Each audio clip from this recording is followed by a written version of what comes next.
So advantages of home ownership. First home often leads to a better home. You could always buy one and then you can later on sell it once you've gained the appreciation. And then you can use that, sell it, get the down payment, and then buy a bigger home, right? So you have a greater sense of security even in foreclosure. So I want to touch on this real quick, right?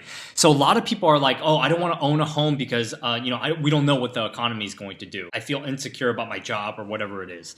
What people have to understand is you're way more secure if you owned a home. You have to remember that when you own a home, it's a privilege to own a home. So let's just say, okay, Bob works at Microsoft. Okay, and the economy, whatever, tanks, and then Bob loses his job. So look at it in two different scenarios. So one scenario, Bob, he's renting a home. Let's just say it's $2,500, and then he owns a home that's, let's just say $3,500, right? So he's paying a little bit more. So in this situation, keep in mind that if he lost his job and he's not able to pay his payments anymore, he gets kicked out within 30 days.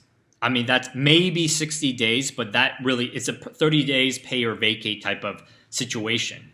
But for some reason, people think if I rent a home, I'm going to be safer. When you own a home, it's way harder for them to kick you out of your house. So if you're in a very desperate situation, the economy crashes, et cetera, once you go delinquent, it takes at least 180 days for them to kick you out of your home. And even then, a lot of the times, once they have so many foreclosures, they won't kick you out of your home for some time. I know people have stayed in their home. I used to be a foreclosure specialist, by the way. And I've seen people stay in their homes for 5 years without making a payment. What they did was they didn't make a payment, destroyed their credit, but then they finally got foreclosed on, and then they repaired their credit, and then they were able to buy within 3 years.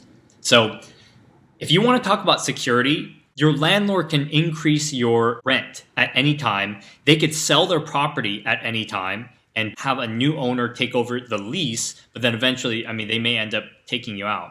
In a home ownership situation, no one can increase your payments. You own the home, and you're much more secure in the worst case scenario. So keep that in mind. Equity, obviously that's a big thing. Freedom to do whatever you want in the house. If you want a big golden goose in your house, whatever, no one can tell you anything. Financial benefits for home improvements. So, let's just say your rental, you want to get granite countertops because you have tile. Well, you can go fix that and nothing happens to you.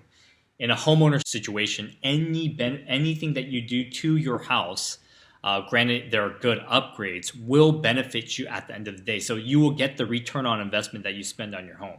Now, house payment in your retirement years, obviously, if you pay it off in 30 years. Pride of ownership, sense of community, tax savings. Like I said, if it's an investment property, there's depreciation. If you own the home, then it's your interest and then your property taxes. But then if you used your home for business purposes, like let's just say you guys started an LLC and you used it for business purposes, that can also be a tax savings as well. Lastly, for those of you guys who have pets or planning on getting pets in a rental situation, having pets, it can be a nuisance. Now, when you own your own home, no one's going to tell you nothing, unless you purchase a condominium in which there could be some regulations there.